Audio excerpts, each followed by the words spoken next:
Welcome back to another exciting episode of Coffee Break. I'm your host, Officer Trevor Macy, with the Public Information Unit, here with a special co-host today.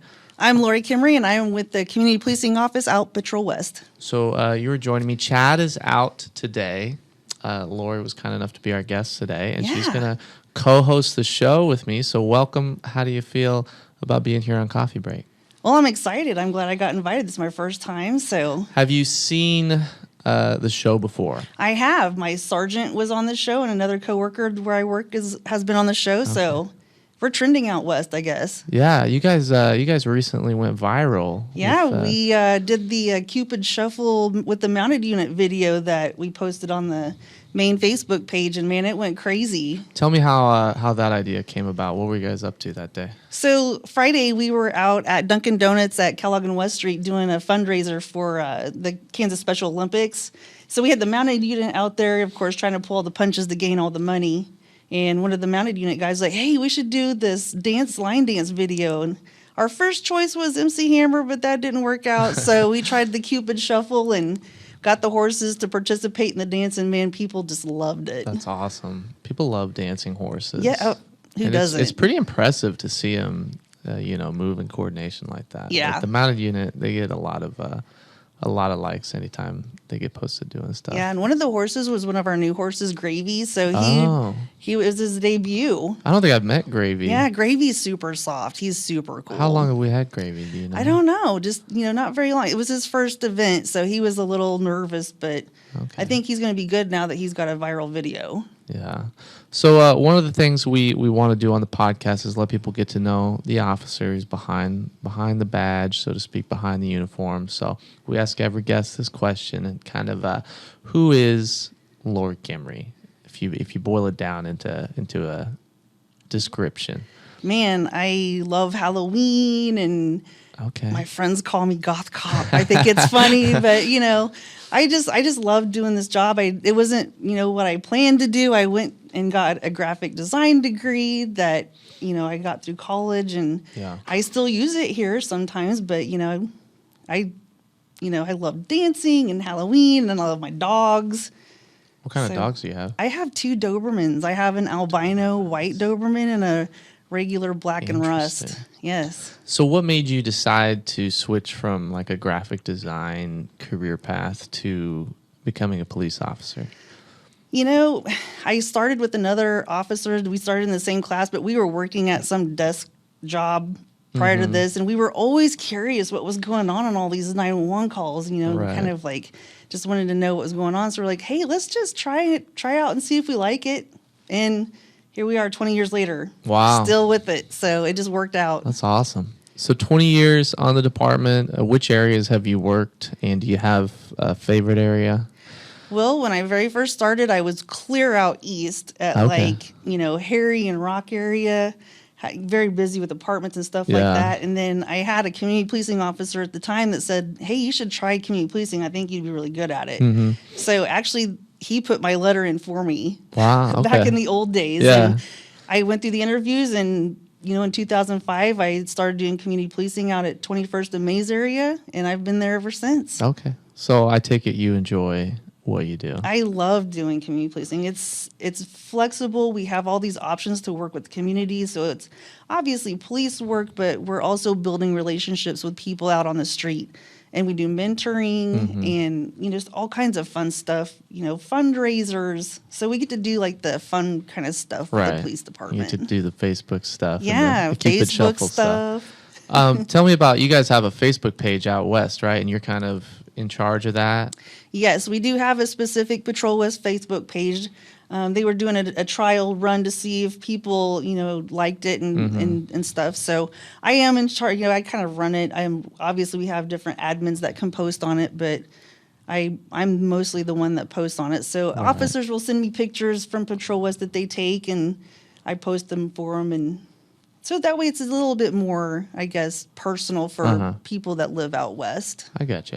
A little more condensed to that area, right, so they can identify with things more than they would with if you make something very specific to a certain neighborhood, people tend to listen a little bit more closely. Right. You know, so if it's just a Wichita thing, like, oh, that wasn't my area, no big deal. But if you're like, if it's at Central and West, people are like, oh, that's my area. So they're more apt to call 911 or participate.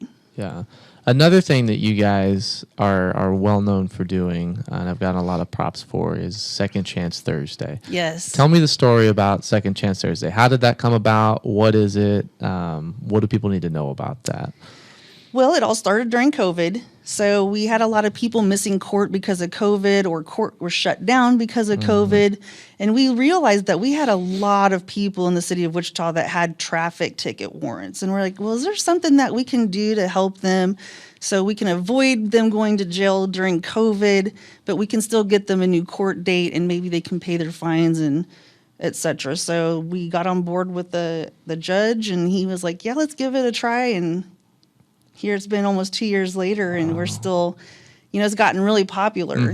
So, how many Second Chance Thursdays have there been? If you know, do you know off the top of your head? I don't, because at the beginning we were trying to do it once a month, and it kind of slowed down for a little bit, and people started realizing they can just go to the next one. So we decided to do it every couple months to get more people to show up. Gotcha.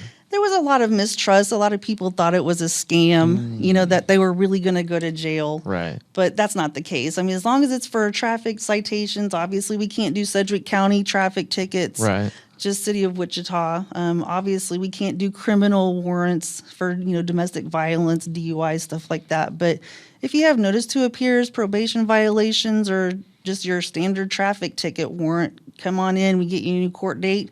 And sometimes if it's not something where you have to go to court, we have court there as well. And if you just pay your fine, you can sometimes avoid the court cost fee, which makes it cheaper. Yeah. And then you can just be done with it altogether without having to go to jail, having to go to court, going through that whole mess. I mean, who wants to go to jail over a traffic ticket? Nobody wants to do that. And you guys had one last, was it last month or the month before? 2 months ago. 2 months ago that had a ton of people show up, right? Yes, we were so busy we could hardly keep up. And that's insane. Man, we had so many people, and you know, I think the DMV is there. So if people are trying to get their license back because it's suspended, and just because of this traffic warrant situation, if they get that paid off or they can make payment arrangements with the state, they can get their driver's license reinstated there temporarily. Oh, that's awesome. Yes. So we get a lot of messages about Second Chance Thursday on Facebook. When is the next one going to be? We have an answer today. We do. We'll throw the flyer up there. The next one, September 15th. Do you want to talk about what's going to happen there, where it's going to be? Yes. So it's going to be at the old downtown library, not the new library, but the old one where they used to do the COVID tests. The vaccines. And stuff. We're going to be there. We're going to have the DMV there. So if you have license questions, we're going to have city court. So if you need to make payments or even talk to them if you have a PBV or a probation violation, and just kind of curious what you need to bring or what you need to do, they're there to answer all your questions.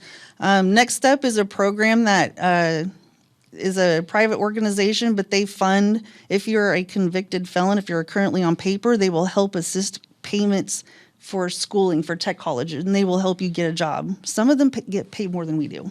Wow. So that's something that if you're interested in, we have that available. I may need to sign up. I know. We're like, man, if I could be a welder, maybe. But right. And then the Kansas International Driver's License education. So if you speak Spanish and you're not great at English, they can assist you helping get your driver's license. Very cool.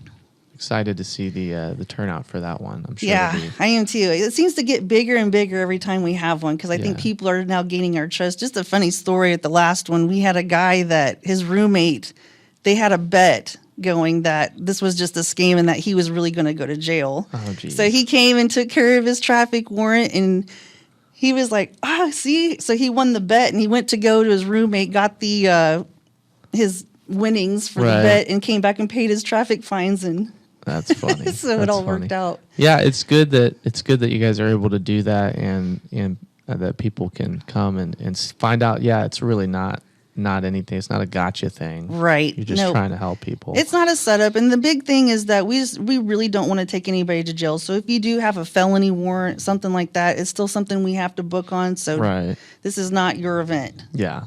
Yeah. Don't show up if you have felony warrants. Right. Or something that they don't specify they can take care of. Right. What do you think, going back to kind of the personal side of law enforcement and being a police officer, what do you think is the most rewarding part of your job as a community policing officer? It's mostly just being able to reach out and hear their story. And sometimes they're having a bad day. You know, we deal with a lot of good people that are having a bad day. And, you know, sometimes you see them later and just having that time to talk to them and see, you know, how if they need any help with anything, not just, you know, punishment, but is there services we can offer to help you out? And you see them a couple years later and they're like, hey, remember me? You helped me that one time and now I've, you know, got everything together and I have a job. And that's just the most rewarding part, to see people succeed. Yeah. It's super rewarding to have those moments like that. And it's really cool too, just in talking about like your graphic design background and stuff. There's so many people on this department that have so many different skills. Oh yeah. And you can kind of find your niche in the department and kind of like what you'd be good at. And it seems like anytime we have a project that needs doing, there's always somebody who's like the perfect fit that we just already have. And it's pretty cool. Yeah, I think people just think we're just, you know, out here arresting people all the time, but we do all kinds of different things. We have all kinds of different skills and, you know, art skills and video skills and music skills. And, you know, so it's just fun to see different personalities on the department. And speaking of personalities, you're a very Halloween oriented person. Yes. Do you have a favorite Halloween movie that you watch every October? Oh man, or is there like a whole list that you go through? There's a whole list, but yeah, I mean, for me, Halloween's every day. So okay, fair enough. I love it. Do you consider, so you've seen The Nightmare Before Christmas, right? Yes. Do you consider that a Halloween movie or a Christmas movie? Oh, it could go either way. I consider it more of a Halloween movie, but it could go both ways. Yeah, I feel like the best time to watch that is like after Halloween, like the day after, or like the night of, like leading into Christmas. Right. But that's a solid one. I mean, it's kind of like Die Hard and Christmas movie. That is a Christmas movie. So I have a friend, this is going to go on a tangent, but I have a friend who thinks that Die Hard is not a Christmas movie, but Home Alone is a Christmas movie. Just because it's based during Christmas? Right. So Die Hard's set during Christmas, right? But he says that's not a Christmas movie. It's the but same Home thing. Alone is set during Christmas. It has nothing to do with Christmas other than the time. Right. But by his own logic, he's wrong. So Taylor, if you're watching this, you're wrong. And I still will fight that battle. Yes. So you've seen the shows. You know we play a game called One Has to Go. Okay. Have you? Yeah, I mean, I assume you've seen that part. I don't know if I've seen that part. You may not remember. Yes, educate me. We play a game called One Has to Go. Today is National Waffle Day. Oh. So I have chosen for you 4 items. One of these items has to go away from your life forever. Forever? Forever. Okay. So we got pancakes, waffles, crepes, and French toast. Which one disappears from your life forever? You know, I would just say regular waffles if it was Belgian waffles, maybe, but waffles. We're talking all waffles. All waffles. All waffles. You know, I favor the other 3, so probably waffles has got to go. Man, I would not get rid of the waffle. What are you getting rid of? Probably crepes. What? Yeah, I'm just not a huge. They're too thin. It just takes too much. Have you not had a good crepe? Maybe you just haven't had the right crepe in your life. Maybe. I think that's it. Maybe. Crepes I had were not up to par, I guess. They can be great. I need to go to France and get some actual French crepes. Then maybe I'll change my mind. Yeah. But I got a budget for that. Well, thank you so much for coming on the podcast and being my co-host. Hey, I know anytime. I kind of threw you into this. That's okay. She didn't know she was going to be my co-host until she got here. That's okay. And then I said, hey, by the way, Chad's not here, and Juan couldn't make it. So, well, I'll be the third best. I'll be the third best. Not that you're the third best. You're my first pick, but those guys already have dibs on hosting duties. But thank you for being here. Yes. We'll put the flyer up for Second Chance Thursday again, just so everybody has that information. As always, if you have questions, you can email us, policeweb@wichita.gov. Or you can email me at lkimrey, that's LKIM as in Mary, REY @wichita.gov. Yeah, she can answer all of your Second Chance Thursday questions, other community policing related questions. Absolutely. Is there anything else that people need to know about coming up?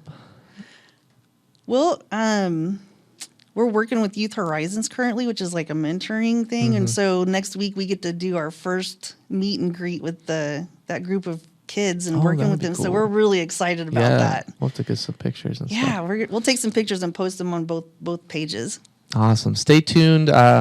Make sure to follow our Facebook, Twitter, all of our social media accounts for updates on the happenings here at the Wichita Police Department.